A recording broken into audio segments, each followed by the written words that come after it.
বিশ্ব জলাতঙ্ক দিবসে পথের কুকুর বিড়ালদের জলাতঙ্কে টিকাকরণ হলো রাজ্য প্রাণী স্বাস্থ্যকেন্দ্র চুঁচুড়ায়। সৃজিতা দাস 150 পথের কুকুরকে রোজ খাবার দেন, তাদের স্বাস্থ্য খারাপ হলে চিকিৎসা করান। নিজে টিউশনি করে যা আয় করেন তার প্রায় সবটাই ব্যয় করেন পথের কুকুরদের জন্য। তিনিও আজ তার পোষ্যদের জন্য টিকা নিতে আসেন। সৃজিতা জানান, বেশ কয়েক বছর ধরে তিনি পথের কুকুরদের দেখাশোনা করেন। তার মা, ভাই, দিদিও তাকে সাহায্য করেন। বর্তমানে 150 কুকুরের খাবারের ব্যবস্থা করেন রোজ। তাদের নিয়মিত স্বাস্থ্য পরীক্ষা করান, সময় সময় টিকাও দেন। রাজ্য প্রাণী স্বাস্থ্য কেন্দ্রের চিকিৎসক জয়জিৎ মিত্র বলেন, মানুষের এই সচেতনতাই প্রয়োজন। হু আগামী 2030 সাল পর্যন্ত ডেডলাইন দিয়েছে বিশ্বকে জলাতঙ্ক মুক্ত করার।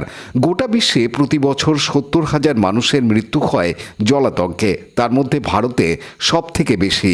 তাই লুই পাস্তুর যে জলাতঙ্কের টিকা আবিষ্কার করেছিলেন, পোষ্য কুকুর বিড়ালদের যদি সেই টিকা নিয়মিত করানো হয় তাহলে জলাতঙ্কের ভয় থাকে না।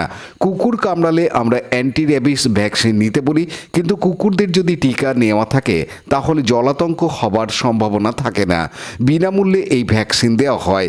এদিন 200 পথ কুকুর বিড়ালকে টিকাকরণ করা হয়। Progressive veterinary doctors association Hooghly জেলা কমিটির উদ্যোগে আজ ওয়ার্ল্ড জুনোসিস ডে পালন করা হয়।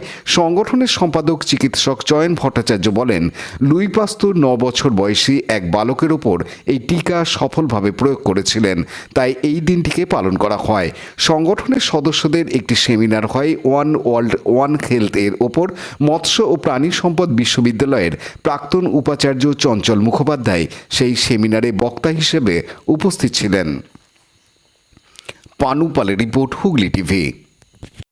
লাইক, শেয়ার, সাবস্ক্রাইব করুন হুগলি টিভি। খবর এখন বুক পকেট।